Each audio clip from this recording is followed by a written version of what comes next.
حضور پاک صلی اللہ علیہ وآلہ وسلم کے 10 سنت مبارک جو آپ صلی اللہ علیہ وآلہ وسلم تقریباً روزانہ کرتے تھے، اور آپ کے پسندیدہ سنتوں میں سے یہ 10 سنت ہیں۔ آپ صلی اللہ علیہ وآلہ وسلم ان 10 سنت کو نہیں چھوڑتے تھے، بلا ناغت کرتے تھے۔ وہ 10 سنت یہ ہے کہ مسکرانا اچھے اخلاق کا جز ہے۔ حضور پاک صلی اللہ علیہ وآلہ وسلم اخلاق کے پیکر تھے۔ آپ صلی اللہ علیہ وآلہ وسلم کی اخلاق کی وجہ سے کفار مسلمان ہوتے گئے۔ ہر شخص کے سامنے مسکرانا، ہر شخص کے ساتھ۔ کبھی آپ صلی اللہ علیہ وآلہ وسلم کے باتیں پر بل نہیں آئے۔ ہاں، بعض دفعہ ایسے بہت ناپسندیدہ عمل اگر سنتے یا دیکھ لیتے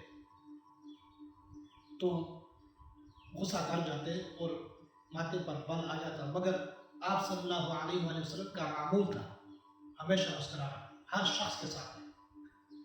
نمبر 1۔ نمبر 2، ہمیشہ آپ صلی اللہ علیہ وآلہ وسلم سر جھکا کر چلتے، یعنی راستے میں جاتے تو سر جھکا کر آپ صلی اللہ علیہ وآلہ وسلم چلتے، کہیں بد نظری نہ ہو جائے۔ نمبر 3، آپ صلی اللہ علیہ وآلہ وسلم ہمیشہ جب سوتے تو سرما لگا کر سو جاتے۔ یہ آپ صلی اللہ علیہ وآلہ وسلم کے پسندیدہ عمل میں سے ایک عمل ہے۔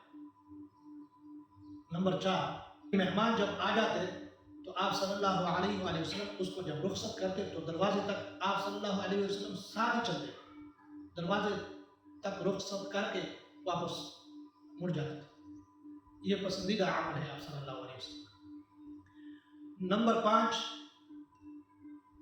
آپ صلی اللہ علیہ وآلہ وسلم ہمیشہ سلام کرتے، یعنی آتے بھی سلام کرتے، جاتے بھی سلام کرتے۔ اگر راستے پہ کہیں صحابہ اکرام یا مسلمان نظر آ جاتے تو ان کو بھی سلام کرتے۔ یہ پسندیدہ عمل میں سے ہے۔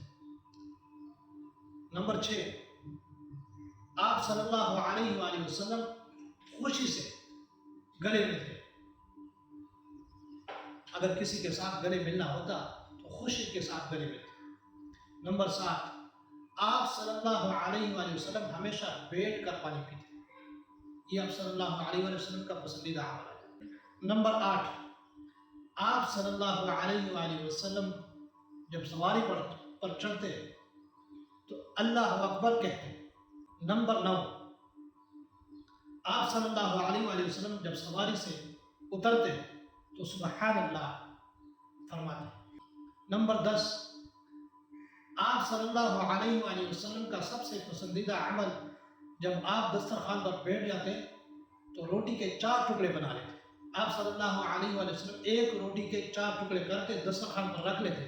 تو یہ 10 عمل جو ہے آپ صلی اللہ علیہ وآلہ وسلم کے پسندیدہ عملوں میں سے عمل ہے۔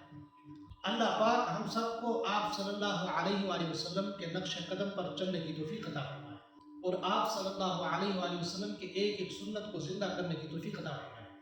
آپ صلی اللہ علیہ وآلہ وسلم کا ارشاد ہے کہ جس نے ایک سنت کو زندہ کیا اس نے 100 شہیدوں کا ثواب پایا۔ اتنا بڑا عمل، اتنا بڑا ثواب کہ نہ ختم ہونے والا ثواب۔ آپ صلی اللہ علیہ وآلہ وسلم کے سنت کو اپنانا یہ شفا ہے۔ اگر آپ کو کوئی مرض ہے، آپ صلی اللہ علیہ وآلہ وسلم کے سنت کو اپنائیں، اللہ پاک آپ کو شفا عطا کرے گا۔ اللہ پاک عمل کرنے کی توفیق عطا فرمائے۔